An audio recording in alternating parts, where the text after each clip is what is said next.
Bienvenue sur notre chaîne. N'oubliez pas de vous abonner pour ne pas manquer les nouvelles vidéos. Bon visionnage. Quand ma femme m'a dit que son nouveau patron avait changé et que les choses devenaient difficiles au travail, je savais que des ennuis se préparaient. Elle avait toujours été compétente, accomplissant son travail avec brio et même gérant des responsabilités au-delà de son rôle, mais cette fois, quelque chose semblait différent. Un jour, elle est rentrée à la maison visiblement bouleversée et m'a raconté comment son patron lui avait attribué le travail de tout le département. C'était injuste et je pouvais voir qu'elle avait atteint son point de rupture. Elle a dit qu'elle n'en pouvait plus, qu'elle avait essayé de rallier ses collègues pour se lever contre le patron, qu'ils avaient tous décidé de confronter la direction, mais qu'en fin de compte, c'est elle qui avait endossé la majeure partie des responsabilités et qu'il l'avait licenciée. Elle était dévastée, mais j'ai essayé d'être aussi soutenant que possible. Ce n'était pas de sa faute, c'était la réalité d'un milieu de travail toxique. Elle avait à peine fini de me raconter ce qui s'était passé que son téléphone a sonné. C'était son ami, une très bonne connaissance avec qui elle avait travaillé. Il s'avère que son ami avait également quitté l'entreprise, exaspéré par la situation. Elles ont parlé un moment et j'ai entendu quelques bribes de leur conversation. Après avoir raccroché, elle avait l'air un peu plus soulagée. Je suppose que savoir que son amie avait elle aussi abandonné le navire lui faisait se sentir moins seule. Je l'ai assuré que perdre ce travail pourrait être une bénédiction déguisée. Personne ne devrait avoir à supporter un tel traitement, et j'étais fier d'elle pour avoir tenu bon. Ce n'était pas facile, et je le savais. Les semaines suivantes, nous nous sommes installés dans une nouvelle routine. Elle s'est concentrée sur elle-même, a pris du temps pour se détendre, et nous avons essayé de ne pas trop ressasser le stress de son ancien emploi. Elle a passé du temps à retrouver des amis, à rencontrer ses anciens collègues et à faire des promenades pour se vider l'esprit. C'était bon de la voir rire à nouveau, comme lorsqu'elle rencontrait son ami pour un café. Elle méritait ce temps pour se ressourcer. Puis, un jour, elle est rentrée à la maison un peu excitée. Elle m'a dit que son ami avait mentionné une offre d'emploi dans l'entreprise où elle travaillait maintenant. Ce n'était pas quelque chose dont elle avait beaucoup entendu parler, mais son ami semblait adorer et pensait que ce serait parfait pour elle aussi. On lui avait proposé un entretien, ajouta-t-elle, et son ami pouvait tout organiser. Elle précisa toutefois qu'il n'y avait pas encore beaucoup de détails, et qu'elle ne savait pas exactement en quoi consistait le poste, mais son ami faisait l'éloge de l'entreprise, mentionnant combien l'ambiance de travail était agréable comparée à celle qu'elles avaient connue auparavant. Honnêtement, j'étais curieux, mais aussi prudent, car il semblait qu'il restait beaucoup d'inconnus, et je préférais savoir dans quoi ma femme s'engageait avant de plonger tête baissée. Mais en voyant à nouveau son sourire, je ne pouvais pas trop remettre en question son choix. Je lui ai demandé comment elle prévoyait de gérer la réunion, s'il y avait encore tant d'inconnus. Je faisais preuve de bon sens, voulant qu'elle soit sûre de ce dans quoi elle s'engageait. Elle a haussé les épaules et a dit qu'ils étaient encore en train de régler les détails, mais que son amie était confiante de pouvoir l'y faire entrer. Apparemment, la réunion devait avoir lieu chez son ami. Ce détail m'a semblé un peu inhabituel, mais je n'ai rien dit. Je savais combien ma femme voulait aller de l'avant après tout ce qui s'était passé, et peut-être que c'était simplement ainsi que les choses se faisaient de nos jours. « As-tu besoin que je t'aide avec quelque chose ?» ai-je demandé. « Peut-être que tu pourrais m'aider à me préparer, à passer en revue quelques questions potentielles d'entretien, ou même simplement jeter un œil à mon CV si nécessaire, a-t-elle répondu en souriant. Ce serait super si tu pouvais juste me donner un coup de main.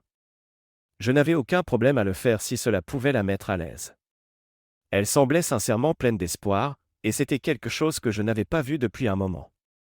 Nous avons convenu d'un plan, la réunion était fixée à 18h dans quelques jours. Elle devait passer un moment avec son amie pour clarifier les détails avant. Entre-temps, nous avons veillé à ce que sa tenue soit prête et je lui ai rappelé que, quoi qu'il arrive, j'étais fier d'elle d'avoir décidé d'avancer. Il n'y avait aucune honte à faire un pas en arrière pour trouver quelque chose qui la rendrait plus heureuse, même si cela impliquait de naviguer parmi quelques incertitudes. J'ai conduit ma femme chez son amie pour l'entretien. Elle était un peu nerveuse, mais je pouvais voir la détermination dans ses yeux. En nous rapprochant, j'ai essayé de la rassurer en lui disant qu'elle devait simplement rester elle-même. Une fois arrivée, je l'ai déposée et j'ai regardé alors qu'elle entrait. J'étais sur le point de repartir lorsque mon téléphone a vibré. C'était elle, me demandant si je pouvais lui apporter son sac à main qu'elle avait oublié à la maison et dont elle avait manifestement grand besoin. Sans hésiter, j'ai accepté et j'ai fait demi-tour pour aller chercher le sac. Sur le chemin du retour, j'ai appelé mon ami, principalement pour passer le temps. Je lui ai raconté la situation et comment ma femme allait avoir un entretien chez son ami. Il a fait une pause d'une seconde, puis a dit, « Ça te paraît un peu étrange, non ? Je veux dire, avoir un entretien chez quelqu'un et en plus, elle ne sait même pas exactement quel est le poste. » Je l'ai balayé d'un revers de main en lui disant que c'était probablement juste une réunion informelle. De plus, j'étais curieux de voir de quelle opportunité il s'agissait. Ma femme méritait une pause et si cet emploi pouvait lui offrir un meilleur environnement, pourquoi pas ? Je suis retourné à la maison, et récupéré son sac, et je me suis dirigé à nouveau vers la maison de son ami. En approchant de la porte, j'ai frappé et l'amie de ma femme m'a accueilli avec un sourire chaleureux. Elle semblait vraiment reconnaissante que je sois revenu, et m'a invité à entrer pendant qu'elle discutait encore de certains points. J'ai hésité un instant, puis j'ai décidé de passer à l'intérieur, me disant qu'il ne ferait pas de mal de mieux comprendre ce qui se passait. Les lieux étaient propres et l'atmosphère plutôt accueillante, même si je n'arrivais pas à chasser les propos de mon ami. À l'intérieur, j'ai vu ma femme assise avec 2 personnes, un homme et une femme, tous 2 vêtus de costumes qui semblaient coûteux. Ils discutaient du poste et je pouvais voir que ma femme essayait de garder son calme. L'homme s'est présenté poliment et j'ai rendu la politesse. Cela donnait un air un peu formel pour une réunion chez quelqu'un, mais je gardais mes pensées pour moi. Il parlait du fait que le poste impliquait de travailler directement avec les clients, face à face, dans ce qu'il décrivait comme un environnement de bureau confortable. Cela paraissait plutôt bien, mais le manque de précision me dérangeait toujours. J'ai décidé de poser quelques questions supplémentaires sur ce que le poste impliquait exactement, sur les responsabilités qu'elle aurait. L'homme m'a donné une réponse vague, en disant que les détails lui seraient expliqués une fois qu'elle commencerait à travailler. Il semblait confiant qu'elle ferait bien son travail, et ils ont conclu la conversation en disant « Venez demain, et nous vous mettrons en route ». Tout s'est passé très rapidement et il semblait presque trop impatient de la voir à bord. Je gardais un visage neutre, mais quelque chose dans la situation me mettait mal à l'aise. Une fois la conversation terminée, l'homme et la femme se sont levés, ont dit au revoir et sont partis. J'ai attendu qu'ils soient partis avant de me tourner vers l'ami de ma femme et de lui demander directement « Alors, quelles sont exactement les fonctions ?» Elle a souri et a dit « Oh, je suis juste à la réception. Ta femme fera autre chose, mais ne t'inquiète pas, ce n'est pas trop compliqué. » J'ai hoché la tête, même si je ne me sentais pas plus rassuré. Je n'étais pas prêt à faire toute une scène ou à trop questionner son ami, ma femme avait l'air heureuse et c'était suffisant pour le moment. Après la réunion, ma femme m'a regardé et nous avons décidé qu'il était temps de rentrer. Elle avait l'air joyeuse et je ne voulais pas la rabaisser avec mes doutes persistants. En sortant pour aller à la voiture, je ne pouvais m'empêcher de penser qu'il restait encore trop de questions sans réponse, mais pour l'instant, je gardais ces pensées pour moi. Nous sommes montés dans la voiture et j'ai concentré mon attention sur la route, la regardant de temps en temps. Elle avait l'air pleine d'espoir et je ne comptais pas lui retirer cela. Nous avons conduit en silence, et pendant le trajet, ma femme m'a raconté quelques détails de sa conversation. Elle a parlé des personnes qu'elle venait de rencontrer et de leur gentillesse. J'ai hoché la tête en l'écoutant, essayant d'être encourageant. J'ai décidé de laisser le temps faire son œuvre et de voir comment les choses évolueraient. Après notre retour à la maison, ce soir-là, je n'ai pu m'empêcher de partager mes impressions. Tout cela te paraît un peu étrange, non? L'entretien chez quelqu'un, les réponses vagues concernant les responsabilités. Ça ne sent pas vraiment bon. Ma femme a haussé les épaules, manifestement sans partager mes inquiétudes. Je pense que c'est juste comme ça que les choses se font parfois, a-t-elle dit. En plus, je ne m'attendais vraiment pas à ce que tu sois là. Peut-être que c'est pour ça qu'ils n'ont pas trop parlé. Ce n'était pas exactement un entretien formel planifié. J'ai hoché la tête, même si je n'étais pas entièrement convaincu. Je comprends, ai-je répondu, mais ton ami m'a invité, et je n'allais pas refuser. Elle a esquissé un petit sourire et a dit, d'accord, voyons comment cela se passe. Nous avons décidé de laisser tomber la conversation et de clore la soirée. Le lendemain matin, nous nous sommes levés tôt pour préparer sa première journée dans ce nouveau travail. Je n'ai pu m'empêcher de remarquer la robe qu'elle avait choisie, elle était assez révélatrice, bien plus que ce qu'elle portait habituellement au travail. J'ai levé un sourcil et lui ai demandé, « Pourquoi portes-tu quelque chose comme ça? Est-ce vraiment nécessaire ?» Elle a soupiré et m'a répondu d'un ton affirmé, « Tu sais comment c'est, on te juge d'abord sur l'apparence. Les premières impressions comptent, et si avoir un certain look rend mon travail plus facile, alors je vais en profiter. » Je n'avais pas grand-chose à lui opposer, même si cela me dérangeait un peu. Elle a ajouté, ça marchait dans mon ancien boulot. Parfois, les gens te traitent mieux s'ils te trouvent attirante, peut-être que ça signifie moins de travail pour le même salaire. J'ai regardé sa voiture partir pour le travail, et une partie de moi espérait que tout se passerait bien. Elle était déterminée et je voulais croire en ses instincts. La journée s'est déroulée lentement pendant que je m'occupais de diverses tâches, mais je ne pouvais chasser ce sentiment de malaise persistant. Lorsqu'elle est finalement rentrée ce soir-là, elle avait l'air épuisée mais arborait un sourire satisfait. Je lui ai demandé comment s'était passée sa première journée, espérant trouver un peu de réconfort. C'était bien, a-t-elle dit. Les gens là-bas sont sympas. Je travaille avec 2 autres filles et nous nous entendons bien. J'ai hoché la tête, ressentant un certain soulagement, mais ensuite, elle a ajouté quelque chose qui a fait lever un sourcil. Tu sais, ils ont même fait un commentaire sur le fait que je ne m'étais pas rasé les jambes parfaitement. Apparemment, tout doit être impeccable. C'est ridicule, ai-je dit, secouant la tête. Pourquoi cela importerait-il tant? Elle a simplement haussé les épaules, manifestement impassible. C'est une partie de l'image, je suppose. Je soupirai. Tout cela me semblait si futile, mais elle ne semblait pas trop dérangée, alors j'ai décidé d'en rester là. Plus tard dans la soirée, alors que nous nous détendions, j'ai reçu un appel de quelques amis et de certains de mes proches. Ils voulaient se retrouver et célébrer, passer une belle soirée ensemble. Cela faisait longtemps que nous ne nous étions pas réunis, et cela semblait être une bonne occasion de se détendre. Je me suis tourné vers ma femme et ai dit. On dirait qu'on a une journée chargée demain. D'abord, nous irons voir mes parents pendant un moment, puis nous inviterons quelques amis chez nous pour une petite soirée. Elle m'a regardé, un peu fatiguée mais souriante, ça a l'air bien.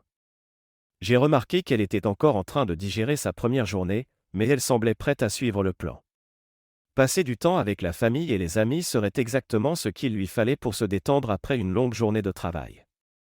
Pour ma part, la distraction me ferait peut-être aussi oublier ce sentiment étrange persistant au sujet de ce nouveau travail. En plus, je voulais qu'elle ait quelque chose de positif à attendre, quelque chose au-delà du travail. Nous avons passé le reste de la soirée à discuter des détails, à quelle heure nous partirions, quoi apporter, et comment nous organiser pour nos amis. C'était bon d'avoir autre chose sur lequel se concentrer, quelque chose de simple et familier. J'ai veillé à ce que tout soit prêt pour le lendemain, et nous nous sommes tous deux installés pour la nuit en essayant de nous détendre malgré tout. Je tenais à ce qu'elle se sente soutenue, et je savais qu'il était important de lui montrer que je me souciais de son travail et de notre vie ensemble. Finalement, alors que nous nous préparions pour aller au lit, je lui ai demandé une dernière fois. Tu es sûr de vouloir continuer? Demain sera chargé, mais ça devrait être sympa. Elle m'a souri, fatiguée mais sincère. Oui, ça va. J'ai hâte d'y être. Sur ce, nous avons confirmé nos plans et sommes allés nous coucher. C'était un petit moment de normalité, et j'espérais que cela nous garderait ancrés malgré tous ces changements. Nous sommes arrivés chez mes parents vers midi, et dès que nous avons franchi la porte, l'odeur familière d'un repas cuisiné maison nous a accueillis.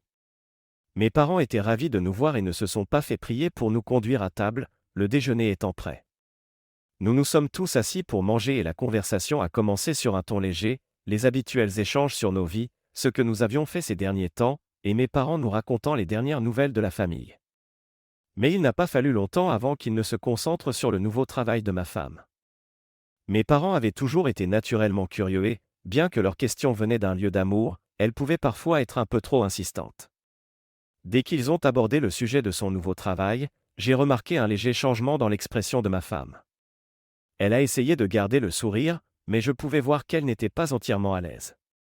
Mes parents, en particulier ma mère, n'étaient pas du genre à abandonner tant qu'elles n'avaient pas obtenu les réponses qu'elles voulaient, et dès qu'elles ont senti que ma femme devenait évasive, leur curiosité s'est intensifiée. Alors, que fais-tu exactement là-bas? Demanda ma mère, les yeux se plissant d'un air véritablement intrigué. Ma femme a hésité un instant avant de répondre brièvement, je travaille avec des clients, je m'assure juste que tout se passe bien pour eux. Mais cela n'a pas suffi à ma mère, qui a insisté, quel genre de clients et que fais-tu exactement pour les aider? Ma femme m'a jeté un regard, comme pour me demander de l'aide, mais je savais que plus nous essayions d'éviter ces questions, plus elle en poserait. Finalement, Ma femme a expliqué que son amie l'avait aidé à obtenir ce travail et qu'elle travaillait aux côtés de 2 autres filles pour veiller à ce que les besoins des clients soient satisfaits. Mon père est intervenu avec ses propres questions. Est-ce que tu gères des demandes spécifiques? Ça a l'air d'un boulot assez intéressant. Ma femme a souri poliment et a dit, je m'assure simplement que tout ce dont les clients ont besoin soit pris en charge. Je pouvais voir qu'elle essayait de rester évasive, et les questions incessantes de mes parents n'aidaient pas. J'ai voulu intervenir, mais je savais que mes parents n'arrêteraient pas tant qu'ils n'auraient pas obtenu toutes les informations. C'était simplement leur nature, et parfois il était plus simple de les laisser s'épuiser. Finalement, mes parents semblèrent satisfaits, du moins pour l'instant. Nous avons terminé le déjeuner et ma femme a réussi à changer de sujet. Nous avons parlé des événements familiaux à venir, et mes parents ont commencé à raconter des anecdotes de mon enfance. Cela faisait office de répit, et je pouvais voir que ma femme se détendait visiblement. Une fois le déjeuner terminé, nous avons remercié mes parents pour le repas et nous sommes préparés à rentrer. Sur le chemin du retour, j'ai remarqué que ma femme regardait par la fenêtre, un peu fatiguée. J'ai décidé de lui demander directement. « Tu semblais un peu mal à l'aise tout à l'heure, tout va bien ?» Elle a soupiré et hoché la tête. « Oui, c'est juste qu'on n'est pas vraiment censé parler du boulot, c'est une règle de l'entreprise. » Sa réponse ne m'a pas vraiment rassuré, mais je n'ai pas insisté. « Pourquoi pas ?» ai-je demandé, essayant de garder un ton neutre. Elle a haussé les épaules et a dit, « C'est comme ça, ils veulent qu'on garde tout ça privé. » Une fois rentrés, nous n'avons presque pas eu le temps de nous installer avant que nos amis ne commencent à arriver. Nous avions planifié cette soirée depuis un moment, et il semblait que tout le monde était impatient de se retrouver, tout comme chez mes parents, nos amis étaient curieux à propos du nouveau travail de ma femme. Ils lui demandaient comment cela se passait, quelles étaient ses responsabilités et quel genre de clients elle avait. Je pouvais voir qu'elle donnait les mêmes réponses vagues qu'à mes parents, ça se passe bien, et je travaille avec une super équipe, disait-elle en gardant le discours bref et simple. Après un certain temps, la conversation a dérivé, et nous avons pu nous détendre et profiter de la soirée avec nos amis. Nous avons partagé quelques verres, ri de vieilles histoires et savouré la compagnie des uns et des autres. C'était une bonne distraction par rapport à tout ce qui me préoccupait. Alors que la soirée touchait à sa fin et que nos amis commençaient à partir, j'ai remarqué que ma femme semblait soulagée que les questions soient terminées. Nous avons échangé nos adieux et, une fois seule, elle a poussé un long soupir. « Eh bien, au moins, c'est fini », dit-elle avec un petit sourire. J'ai hoché la tête en accord. La journée avait été longue et je savais qu'elle était épuisée. Pendant que nous commencions à ranger, elle a mentionné quelque chose qui a attiré mon attention. « Tu sais, je pense que je vais bientôt recevoir mon premier chèque de paie enfin, à l'avance. Ce sera bien de enfin gagner un peu d'argent à nouveau. » Je l'ai regardé, notant un éclat d'excitation dans ses yeux, et j'ai espéré que ce travail serait exactement ce qu'elle voulait. Pour le moment, c'était suffisant. Après tout ce qui s'était passé ces derniers jours, ma femme a mentionné qu'elle allait retrouver son amie après le travail. J'ai pensé que ce serait bien pour elle de prendre un peu de temps pour se détendre et se retrouver, surtout après avoir été aussi occupée. Quant à moi, quelques amis m'avaient invité à prendre un verre, et j'ai estimé que ce serait une bonne occasion de me détendre. J'ai accepté et me suis rendu dans un bar local pour les retrouver. Cela faisait un moment que nous ne nous étions pas tous réunis, et c'était agréable de partager quelques rires et de profiter de la soirée. Nous avons parlé de tout, du travail, de la famille et des habituelles histoires de gars. Finalement, l'un d'eux a abordé un sujet qui a retenu l'attention de tous. « Et, vous avez entendu parler de ce nouveau lieu en ville? On dit que c'est un endroit où les gens peuvent, tu sais, avoir un service d'intimité de manière anonyme, par le biais d'un petit trou dans le mur, dit-il, choisissant soigneusement ses mots. Il n'a pas fallu longtemps pour que nous comprenions ce qu'il voulait dire. « Tu veux dire, comme un club secret ou quelque chose comme ça ?» a demandé l'un des gars en levant un sourcil. Il a hoché la tête et nous avons tous échangé des regards.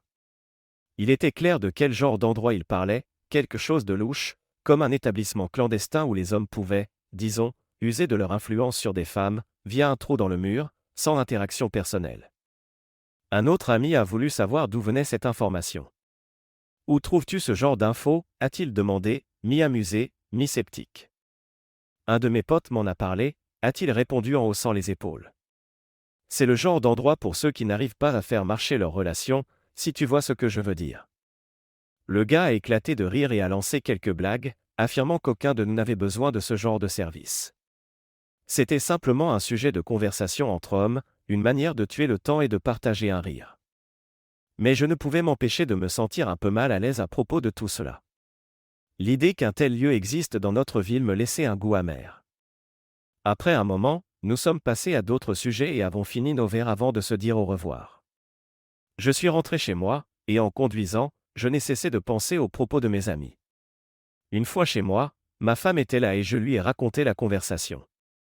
Elle a froncé les sourcils, visiblement dégoûtée par l'idée. C'est horrible, dit-elle en secouant la tête. Ces endroits sont dégradants, surtout pour les femmes qui y travaillent. Même si on me proposait $1 million, je ne mettrais jamais les pieds dans un endroit pareil. J'ai hoché la tête en signe d'accord. Bien sûr que non, ai-je dit, en la regardant. Je ne pourrais jamais supporter d'être marié à quelqu'un impliqué dans ce genre de choses. Elle m'a répondu par un sourire rassurant, et je voyais bien que nous étions sur la même longueur d'onde. Il était bon de savoir que nous partagions les mêmes valeurs. Nous savions tous les deux quel genre de vie nous voulions, et cela n'incluait certainement pas ce dont parlaient mes amis. La conversation est devenue sérieuse pendant un moment, mais je pouvais sentir qu'elle voulait changer de sujet pour oublier cette discussion désagréable. Après un bref silence, elle a abordé un autre sujet. Au fait, dit-elle d'un ton soudain plus léger, mon ami et moi avons décidé de nous faire tatouer assortis. Des tatouages assortis ? Vraiment, ai-je demandé, en levant un sourcil. Elle a hoché la tête, visiblement excitée. Oui, on a pensé que ce serait amusant, quelque chose de petit, juste pour symboliser notre amitié. Je pouvais voir qu'elle était emballée par l'idée, et je ne voulais pas freiner son enthousiasme, même si ce n'était pas vraiment mon truc. Tu viendras avec moi ? Demanda-t-elle, les yeux emplis d'espoir. Ce n'était pas une demande énorme, et voyant à quel point cela comptait pour elle, j'ai pris un moment pour y réfléchir. Je n'étais pas vraiment branché tatouage, mais si cela la rendait heureuse, je n'y voyais aucune raison de dire non. D'accord, ai-je dit en esquissant un léger sourire. J'irai avec toi. Elle a paru soulagée, son sourire s'est élargi. Le lendemain, nous nous sommes rendus dans un salon de tatouage. Ma femme et son amie en parlaient depuis un moment, et aujourd'hui, c'était le jour. Dès notre entrée, le bourdonnement familier des machines à tatouer et l'odeur d'antiseptique nous ont accueillis. Elles ont passé un long moment à choisir un design, quelque chose de petit et unique symbolisant leur amitié. Après quelques discussions, elles se sont mises d'accord sur un motif qui les enthousiasmait toutes les deux. Pour ma part, je n'étais pas vraiment amateur de tatouage, mais je pouvais voir l'enthousiasme sur le visage de ma femme, et j'étais heureux d'être là pour la soutenir. Une fois le design choisi, elles se sont relayées pour se faire tatouer. Pendant que son ami était dans le fauteuil, ma femme et moi attendions. J'ai saisi cette occasion pour lui demander comment se passait son nouveau travail. Alors, comment ça se passe dans ton nouveau job ? Demandai-je, tentant de faire la conversation. Son ami leva les yeux de son téléphone et sourit. Oh, tout va très bien. Ta femme se débrouille à merveille. Elle pourrait même devenir employée du mois avec tout ce qu'elle fait. Ma femme, un peu embarrassée mais flattée par le compliment, jeta un coup d'œil vers moi. Quand ce fut au tour de ma femme de se faire tatouer, je me suis assis à côté d'elle, tenant sa main pour la soutenir. Elle était calme et posée pendant que l'artiste tatoueur travaillait sur sa peau. J'en ai profité pour lui poser d'autres questions sur son travail. Alors, que fais-tu exactement là-bas ? Ai-je demandé une nouvelle fois. Elle a souri en me regardant, tandis que le bruit de l'aiguille se faisait entendre, et a dit, on exauce sur tous les souhaits, principalement pour les hommes. C'est en fait une idée assez originale, dis-je, tout en gardant mes pensées pour moi. Je ne voulais pas gâcher son enthousiasme, surtout qu'elle semblait excitée par son nouveau tatouage.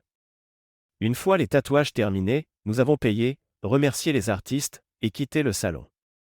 Ma femme et son ami étaient de bonne humeur, discutant et riant à propos de leurs nouveaux tatouages assortis. Dans la voiture, je ne pouvais m'empêcher de repenser à ces explications. C'était vague, et je ne parvenais pas à identifier exactement ce qui me dérangeait, mais en la voyant si heureuse, j'ai mis ces pensées de côté.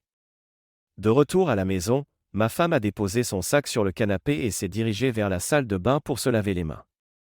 À peine était-elle partie que son téléphone se mit à sonner. Elle m'appela pour que je lui apporte son téléphone. Je fis alors l'effort de chercher dans son sac, et c'est là que j'aperçus une petite boîte de pilules. Ce furent des pilules contraceptives. Je m'arrêtai un instant, ne sachant pas trop quoi en penser. Lorsqu'elle revint, je lui remis le téléphone, et elle y répondit rapidement avant de s'éloigner pour parler à quelqu'un. Après qu'elle eut raccroché, je décidai de lui demander. « Eh, j'ai vu ces pilules dans ton sac, qu'est-ce qui se passe ?» Elle me regarda, un peu surprise, puis soupira. « Je suis désolée de ne pas en avoir parlé plus tôt, » dit-elle. J'en avais assez d'utiliser des préservatifs. J'avais prévu d'en parler ce soir. Nous sommes ensemble depuis si longtemps, et je pensais qu'il était temps d'essayer quelque chose de différent. Je sais que tu n'es pas intéressé par une vasectomie, alors j'ai pensé que la contraception pourrait être une bonne option. J'écoutais son explication et cela avait du sens. Elle continua. Je ne voulais pas garder ça secret, j'attendais juste le bon moment pour en parler. Je sais que c'est un changement, mais je pensais que ce serait quelque chose que nous pourrions essayer. J'ai hoché la tête en réfléchissant. Elle avait raison, nous étions ensemble depuis longtemps et il était peut-être temps d'envisager un changement. D'accord, dis-je finalement, en lui offrant un sourire rassurant. Je suis d'accord pour tout ce qui peut nous faciliter la vie. Elle sembla soulagée, et je vis la tension quitter ses épaules. Merci de comprendre, dit-elle doucement. Je l'enlaçai rapidement et lui répondis, je ne suis heureux que si tu le es. Et sur ce, la conversation fut close. Elle avait l'air apaisée et nous semblions être sur la même longueur d'onde. Un jour, un de mes amis aborda un sujet qui me prit totalement au dépourvu. Il mentionna le nouveau tatouage de ma femme. Tu sais, ce tatouage que ta femme a eu, dit-il d'un ton détendu mais avec une pointe de quelque chose d'autre, il y a un gars que je connais qui a des problèmes avec les femmes, et il dit avoir vu un tatouage exactement comme celui-là dans un endroit en ville. Je le regardai, confus. Que veux-tu dire ? Quel endroit ? Demandai-je. Tu sais, cet endroit louche dont je t'ai parlé, dit-il en baissant la voix, je l'ai vu sur la jambe d'une femme. Je sentis mon estomac se nouer en traitant ces paroles. Un tatouage comme celui de ma femme dans un endroit pareil n'avait aucun sens. J'avais envie de balayer cela d'un revers de main, mais quelque chose dans son ton me mettait mal à l'aise. Le lendemain, mon téléphone sonna. C'était le même ami, me disant qu'il pouvait tout m'expliquer si j'acceptais de le rencontrer. Il offrit même de me montrer l'endroit, si je le voulais. Je savais que je ne pouvais pas ignorer cela, surtout pas avec ce doute qui me rongeait. Nous nous sommes donc mis d'accord pour nous retrouver dans un bar plus tard dans la soirée afin qu'il me donne tous les détails. Quand j'arrivai au bar, il était déjà là, assis avec un étrange sourire aux lèvres, ce qui m'irrita immédiatement. Je m'assis et, avant même que je puisse parler, il prit la parole. Voilà le deal, donne-moi $200 et je te dirai exactement où se trouve cet endroit. J'étais stupéfait. Tu es sérieux ? Demandai-je, à peine capable de contenir ma frustration. Je le regardai avec colère, sentant la tension monter. Pour qui te prends-tu ?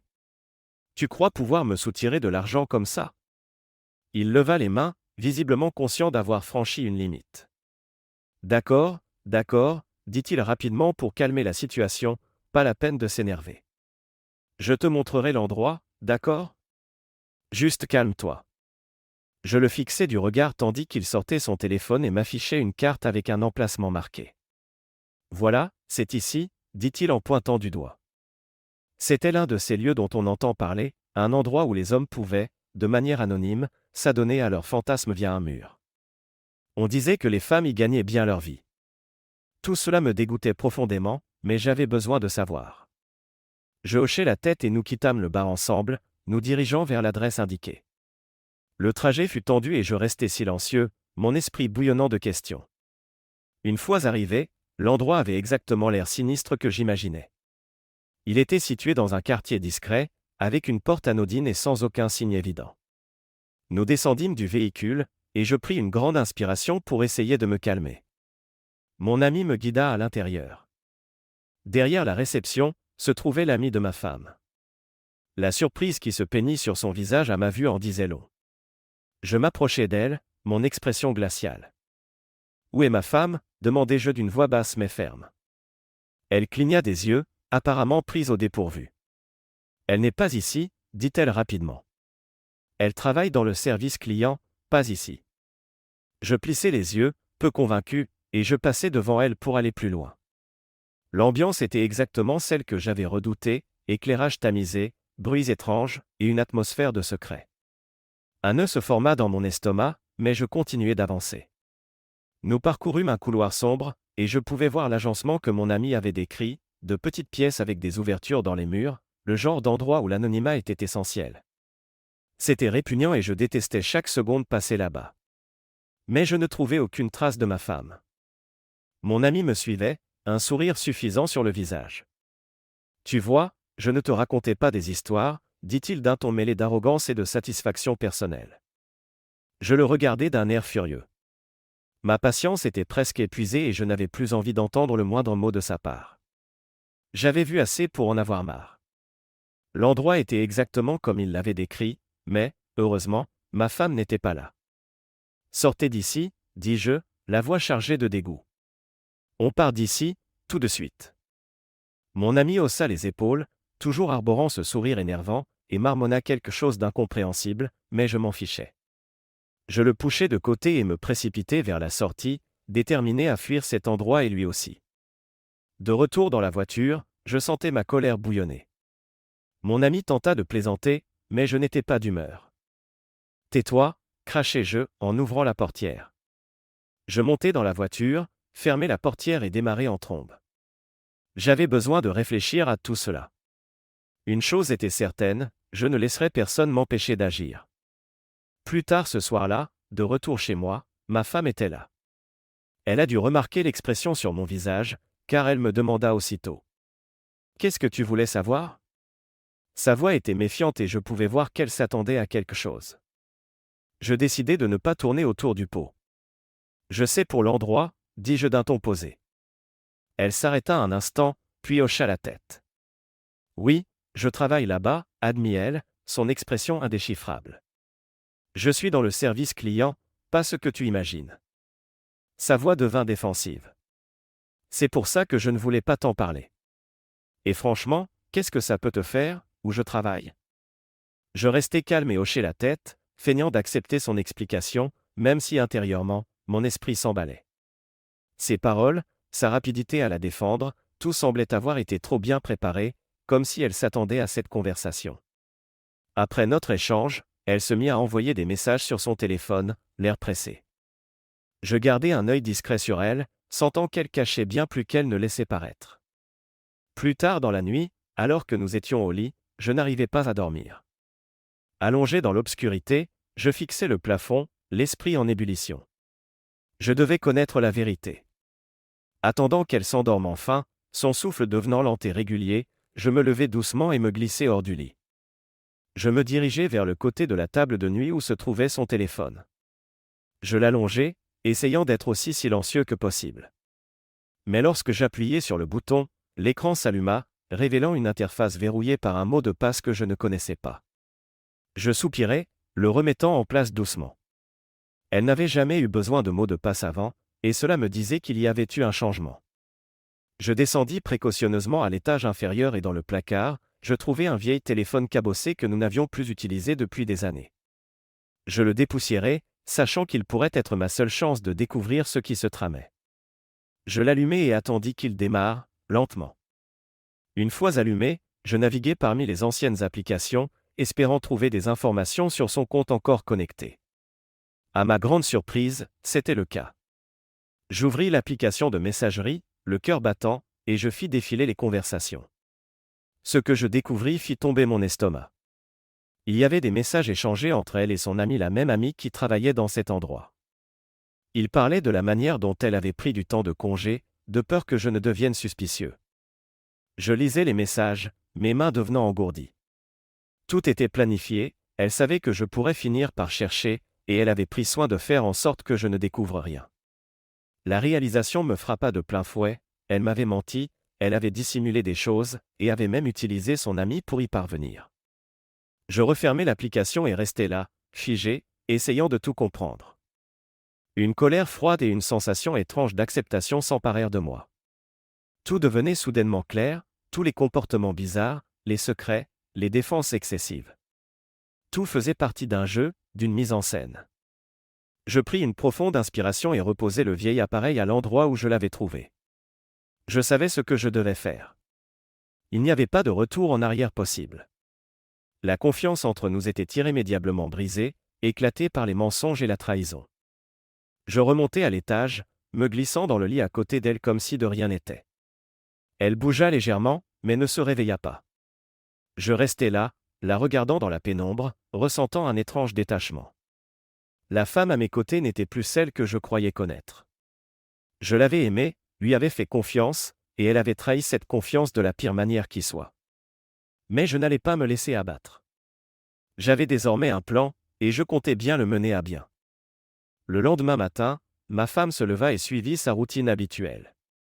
En se préparant, elle mentionna qu'elle partait travailler. Je hochai la tête, la surveillant de près alors qu'elle rassemblait ses affaires et quittait la maison. Dès qu'elle franchit la porte, je ressentis un étrange soulagement. J'avais des choses à régler, et il fallait qu'elle soit absente pendant un moment. Dès qu'elle fut partie, je pris mon téléphone et appelai un avocat. J'avais besoin de lancer les démarches pour le divorce et je voulais que tout soit préparé en avance, sans qu'elle ne s'en aperçoive. J'expliquai ma situation, et l'avocat comprit parfaitement l'urgence et la discrétion nécessaires. Il me promit de commencer à rédiger les documents et de garder le tout confidentiel jusqu'à ce que je sois prêt à agir. Tout cela me semblait irréel, mais il fallait que ce soit fait. Je ne pouvais rester dans un mariage bâti sur des mensonges. Une fois l'appel terminé, je me suis concentré sur nos finances. Je devais protéger ce qui m'appartenait avant que tout ne devienne un vrai chaos. J'ai commencé par transférer mes économies personnelles sur un compte auquel ma femme n'aurait pas accès, dans le compte de mes parents. J'ai soigneusement déplacé l'argent, en m'assurant qu'elle ne puisse ni le suivre ni le récupérer. Je devais sécuriser mes actifs, à l'abri de toute tentative de sa part, surtout après avoir découvert toutes ces tromperies. Quand l'argent fut transféré, je ressentis un léger soulagement en sachant que mes économies étaient en sécurité. Mais il me restait encore du travail à faire. Je devais fouiller dans la maison pour trouver d'autres indices, d'autres choses qu'elle aurait pu me cacher. C'est alors que, derrière la garde-robe, dans la poche d'un vieux manteau, je découvris une grosse somme d'argent liquide. Je la sortis, fixant les liasses de billets avec incrédulité. C'était une somme importante, et je n'avais aucune idée de pourquoi elle cachait cet argent. Mon hypothèse fut que cela faisait partie de son salaire, de l'argent qu'elle gardait pour elle, sans m'en parler. Je ressentis une vague de colère et de déception. Même l'aspect financier faisait partie de l'énorme toile de mensonges qu'elle avait tissée autour de moi. Je pris l'argent et décidai de le mettre en lieu sûr, loin de son regard. Je me rendis dans le garage et trouvai un endroit discret pour le cacher, m'assurant que même par hasard, elle ne le découvrirait pas. Si elle pensait pouvoir me duper et me cacher des choses, elle se trompait. Je ne la laisserais pas m'échapper ainsi. Une fois l'argent en sécurité, je pris un moment pour me ressaisir. C'était beaucoup à assimiler, mais je devais rester concentré. Il n'y avait aucune marge d'erreur. Plus tard dans la journée, j'appelai mes parents pour les prévenir que la situation risquait de dégénérer. Je leur expliquai ce qui se passait et leur dis de ne surtout pas toucher à l'argent que j'avais transféré sur leur compte. Ils furent compréhensifs et promirent de m'aider de toutes les manières possibles. Savoir qu'ils étaient de mon côté m'apportait un peu de réconfort, ce dont j'avais désespérément besoin. La journée semblait interminable, chaque minute s'étirant comme une heure alors que j'attendais son retour. Quand enfin je vis sa voiture se garer dans l'allée, je pris une profonde inspiration et affichai une expression neutre. Il fallait que tout paraisse normal, comme si rien n'avait changé. Elle entra, me sourit brièvement et me demanda comment s'était passée ma journée. Je lui répondis d'un ton détaché, « Ça a été. » J'essayais de rester aussi calme que possible. « Et ton travail ?» demanda-t-elle. Elle paraissait fatiguée, et me donna une réponse succincte, expliquant que ce fut une longue journée. Je hochai la tête, lui offrant un semblant de réconfort sans insister sur les détails, ne voulant pas éveiller ses soupçons, pas encore. Je la regardai alors qu'elle se dirigeait vers la chambre, les épaules alourdies par l'épuisement. Je la suivis, échangeant quelques banalités pour maintenir l'apparence de normalité. Finalement, elle alla se coucher, semblant n'avoir aucune idée de ce que j'avais fait toute la journée. Quelques semaines plus tard, les papiers de divorce furent enfin prêts. Je les récupérai au cabinet de l'avocat et les cachai dans le garage, hors de vue. Le soir même, je vérifiai à nouveau le vieux téléphone pour voir s'il y avait des mises à jour. Bien sûr, j'appris que les vacances de ma femme étaient terminées et qu'elle devait reprendre le travail dès le lendemain. Voilà l'opportunité que j'attendais. Il me fallait la prendre sur le fait pour mettre un terme à cette mascarade une bonne fois pour toutes. Le jour suivant, ma femme mentionna nonchalamment qu'elle allait chez son amie pour se retrouver. Je gardai mon expression neutre, feignant que tout était normal, mais dès qu'elle quitta la maison, je pris les documents de divorce et sortis discrètement pour la suivre à distance, veillant à rester à une distance qui ne lui ferait pas suspecter quoi que ce soit. Au bout d'un moment, je la vis garer sa voiture devant le même bâtiment que celui que j'avais visité avec mon ami auparavant, celui qui abritait ses activités souterraines. Je garai ma voiture dans la rue et attendis. Je savais que si je la suivais immédiatement, cela paraîtrait suspect, et je voulais la prendre au dépourvu. Je surveillais l'entrée en comptant les minutes. 30 minutes plus tard, je sortis de ma voiture et me dirigeai vers le bâtiment, le cœur battant, mais déterminé à aller jusqu'au bout. J'ouvris la porte et pénétrai immédiatement dans le lieu, remarquant aussitôt la lumière tamisée et l'atmosphère inquiétante de toujours. Dès mon entrée, l'amie de ma femme se leva brusquement du comptoir de réception, visiblement surprise de me voir. « On ferme » dit-elle d'une voix un peu trop aiguë. « Tu ne devrais vraiment pas être ici » répliquai-je froidement. Je balbutiai « Où est-elle » d'une voix glaciale. L'amie de ma femme se mit à me bloquer le passage en répétant « Tu ne devrais pas être ici, surtout en étant marié. Comment oses-tu venir dans un tel endroit ?» Je n'avais plus de temps à perdre avec ces jeux. Je la poussai légèrement, assez fermement pour lui faire comprendre que rien ne m'arrêterait. Elle recula, choquée et effrayée. Je continuai d'avancer dans le couloir faiblement éclairé jusqu'à atteindre la zone où je savais que se déroulaient ses activités. Au tournant, je vis exactement ce que je craignais, une longue file d'hommes attendant, leurs intentions claires. Mon estomac se noua, mais je me forçai à continuer, mes yeux balayant la scène à la recherche d'un signe de ma femme. Et puis, je vis ses jambes dépassées par une des ouvertures dans le mur, et sur l'une de ses chevilles, le tatouage distinctif qu'elle avait fait assortir avec son ami. Mon cœur se serra, une vague de rage glaciale m'envahit. Je me frayai un chemin à travers la file, ignorant les protestations et les regards furieux des hommes qui tentaient de me repousser. Je ne pouvais pas m'arrêter, je devais la retrouver et mettre un terme à tout cela, ici et maintenant. Enfin, j'atteignis l'ouverture. Je vis clairement son tatouage, la preuve accablante de tout ce que je soupçonnais. Je sortis alors les papiers de divorce de ma veste, mes mains tremblant non pas de peur, mais de l'intensité du moment. Sans hésiter, je les poussai à travers l'ouverture, les laissant tomber à ses pieds de l'autre côté. Je ne disis pas un mot. Il n'y avait plus rien à dire. Elle avait fait ses choix, et moi, je faisais les miens. Je me retournai et commençai à m'éloigner. Les hommes dans la file me regardaient, certains en colère, d'autres perplexes. Je les ignorais tous, focalisé uniquement sur ma fuite. Je traversai la pièce sans me soucier du chaos que je provoquais. J'avais juste besoin de partir, de fuir cette saleté et cette trahison. Je regagnai ma voiture, démarrai le moteur et pris la route, laissant derrière moi tout ce mensonge, cette tromperie, et la femme qui m'avait trahi de la pire des manières. Une fois rentré à la maison, j'en avais assez de faire semblant. Je n'allais plus jouer le mari stoïque. Je me dirigeai directement vers notre chambre, attrapai une valise et commençai à y mettre toutes ses affaires, vêtements, chaussures, tout ce qui lui appartenait sans hésitation. À peine avais-je terminé de tout emballer que j'entendis sa voiture se garer dans l'allée. Elle entra en trombe dans la maison, le visage rouge de colère. « Qu'est-ce que tu fais » hurla-t-elle. « Tu n'as aucun droit d'interférer, aucun droit d'être là. » Je la regardai, le visage impassible. « Je suis ton mari, ou du moins je l'étais, » dis-je calmement. « Tu as fait tes choix, et maintenant, je fais les miens. » Elle secoua la tête, les yeux enflammés de rage. « Je ne consentirai pas à un divorce, » cracha-t-elle, la voix tremblante. « Tu ne peux pas décider tout seul. » Je ne bronchai pas, je n'ai pas besoin de ton accord, répondis-je froidement. Cela se passe, que ça te plaise ou non. Tu pars. Je ramassai la valise et me dirigeai vers la porte. Elle me suivait, criant « Tu ne peux pas faire ça !» Je l'ignora, sortis de la maison et me dirigeai vers la poubelle à l'extérieur. J'ouvris le conteneur et commençai à y jeter une à une toutes ses affaires. Son visage se tordit de rage, et c'est alors que je la vis se diriger vers le comptoir de la cuisine. Elle attrapa un couteau, me le pointant du doigt, la main tremblante. « Tu commets une énorme erreur, » dit-elle d'un ton presque menaçant. « Tu ferais mieux d'arrêter maintenant, ou tu le regretteras. » Le temps sembla ralentir. Je la regardai intensément, et tout ce que je ressentis fut un froid glacial.